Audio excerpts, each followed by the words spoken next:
we're back on today's edition of State of the Arts. I need to let you know that you're listening to WPKN 89.5 on your FM dial. We stream worldwide wherever you might be, and we're into podcasts now. You just go to the homepage of WPKN.org and click on podcasts, and you can find all the different events and programs that are on WPKN, and you can go back and listen to some of the good favorites that you have.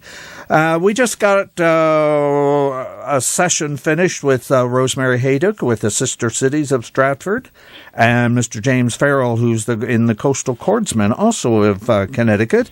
And we're on the line right now with Xiomaro, who has been on with us before, but he's got such a special event that's coming up that when he let me know what was happening, I told him I wanted to get him back on. And Xio, right at the very top of the show, we said that you were going to talk about the art of phonography, not photography, which you usually talk about, but phonography. And I suppose if I hadn't just gotten a brand new phone, I might not have been as interested in this, but this really enticed me to give you a buzz. And I'm so anxious of what you're going to be doing this. Welcome back to State of the Arts. Hi there.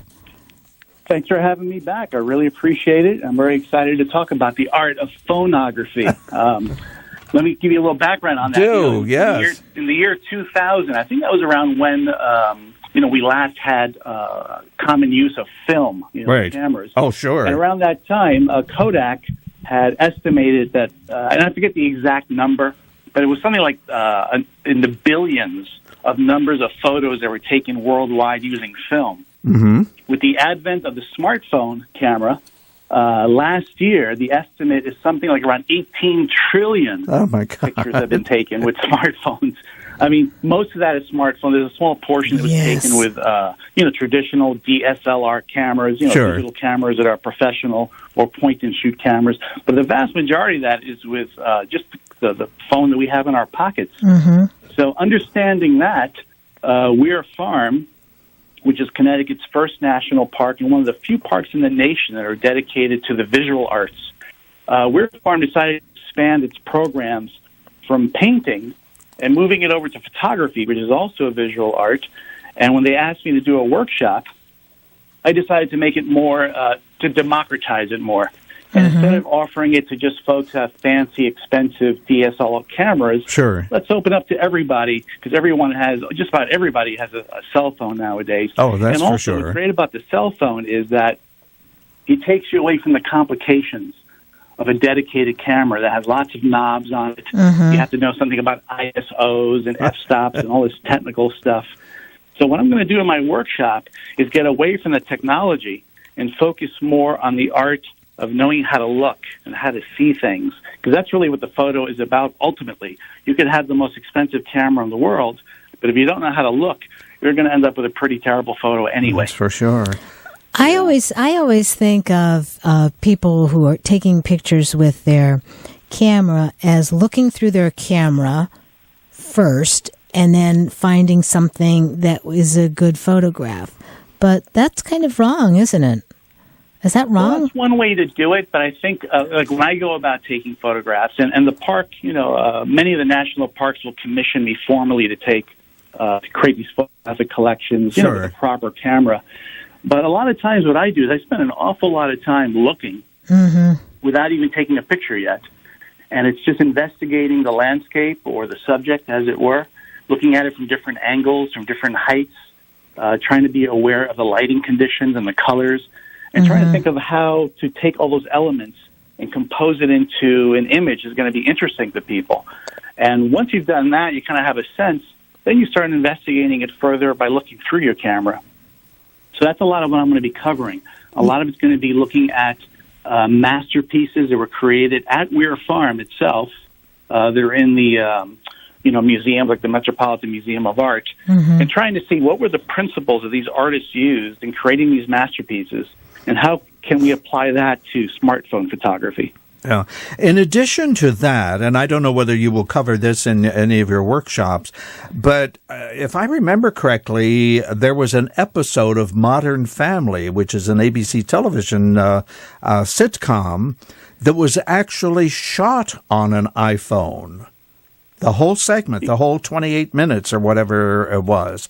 And they decided that the quality was so great that they were just going to go ahead and do it that way. And I'm sure this is going to be some of the stuff that you'll be talking about when you do the workshops, right? Oh yeah, the camera, the quality of the cameras in today's smartphones have really advanced tremendously over a short period of time. In fact, just the other day, I have a series of these promotional videos that I've been doing, to promote this workshop that I did on my iPhone. Right. And by the way, this class is open to iPhones and Androids, any kind of a smartphone. Doesn't really matter what brand it is. But I compared it with a video that I had shot just a mere 2 years earlier. And I think it was with an iPhone 5 I might have had. And the quality is dramatic. I mean, the other one looked kind of pixelated. It didn't look very sharp. The ones that I have now look really sharp and clear. The sound quality is also better. That's just on the video end of things. Right. Yeah. So you can imagine with as far as taking a photo goes, you can get a pretty decent picture. In fact, I was talking to a photographer that I met at Weir Farm. She was just visiting, and I was telling her about the workshop. And she was saying, and she's a professional photographer, and she was saying the only downside to a smartphone is they don't print very well. And I told her, well, actually, that's not really the case. It depends on how big you want to make that photograph. So, like, for instance, when I do photography for the Park Service that gets exhibited in museums, the photographs I'm printing are pretty large, like 17 inches by 25 inches. For that, you need a lot of resolution so that it looks clear. Right. But most people today don't even print their photos anyway. And because it usually ends up on Facebook or some other social media site. If they do print it, they're probably not going to print it very large. It's probably going to be 4 inches by 6 inches, maybe 5 inches by 7 inches at the largest. And at that size, you can get a very sharp-looking photograph with today's smartphones. Yeah.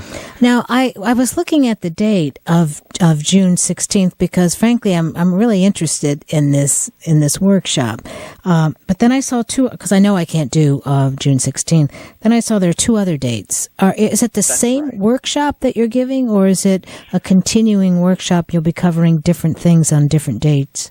Yeah, it's a very good question. It's actually going to be repeated. Oh, so good. I have a workshop on June 16th. I have another one on July 7th. And then the final one's going to be September 23rd. And each one will be the same material. However, should there be enough people there who maybe took the first one and wanted to come back for a refresher? Oh, yes. Okay. I might, give them some new material so they can develop. So basically, I already know what I'm going to cover, but I am going to tailor it to the individuals who are in the class. So if we end up with a class that has a lot of advanced people who maybe work with DSLRs, then, we might gear it a little bit more that way. In fact, if folks want to bring their point-and-shoot cameras or their DSLRs, those are completely welcome because, again, it's not about the technology. It's about learning how to see. But, the best camera in the end of the day is going to be the one you have in your pocket. That's for sure. If you have a $5,000 camera but you left it at home, the person with the smartphone camera is going to get the shot, and you won't. And you see that on every newscast, just about. As somebody has sent in something of an accident or some kind of a special event or whatever. So everybody is becoming part of the news team. But I just want to let everybody know the June 16th is a Saturday, July 7 is a Saturday, but September 23 is a Sunday, correct? That's correct. That's going to be a Sunday, and all these workshops are free of charge. It's a pretty nice day. It starts at 9 in the morning. We meet in a very nice historic barn where I go through some examples on PowerPoint so people can see how these artistic principles are employed. And then we go for a photo walk. So we go through the park, we go through the pond, the trails, the historic buildings, many different inspiring sites to take photos.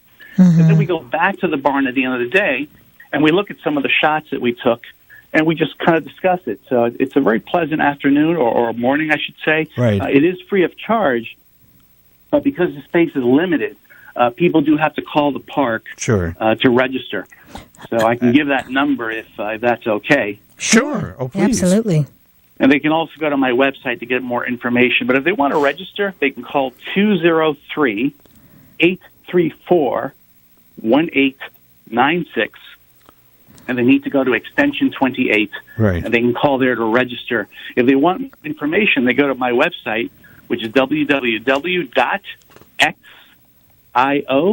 M like Mary, ARO.com. That's Xiomaro.com. Okay. And there's information there. And the other thing, hopefully, if enough people come, we'll be renewing these programs and doing them more often. Oh, I can't see you not being filled for every one of them. It's just a great idea. Wear comfortable shoes because you're going to be doing a lot of walking. Yeah, a lot of walking. The idea is to have fun with this, too. So I'm going to encourage people to kind of connect with each other, so there's some camaraderie to help each other out, make sure they're not in each other's way if they're taking a picture. Sure. We want to experiment, so we want to make mistakes and not worry about a mistake. That's how you end up developing yourself as an artist.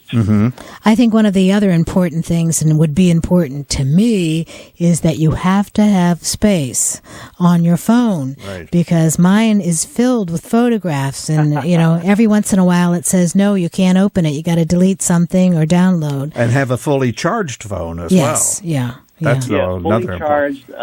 And we are going to have enough outlets in the barn so people can charge if they forgot to charge. But they should bring a spare USB charger or a spare battery, so this way they don't have to worry about running out of power along the way. But it should be a lot of fun. The park, Weir Farm does a lot of programs already on painting, which makes sense because Weir Farm is the homestead of Julian Alden Weir. Sure. Who's one of the founders of American Impressionist painting. But I guess because I've been working with them for some years now, and we've been seeing a lot of photographers coming to the park, we thought it'd be a good idea to expand and to include photography, especially given the ubiquity of the smartphone. Oh, without a doubt, yes. Absolutely. Yeah. As I said, I've got a single lens reflex camera. It is so heavy and it's so cumbersome, and I just got an Android, and I'm very excited about learning more things about this. So this really sounds great, Xio. I'm glad that I happened to get this press release from you and that you were available to be on the show with us today.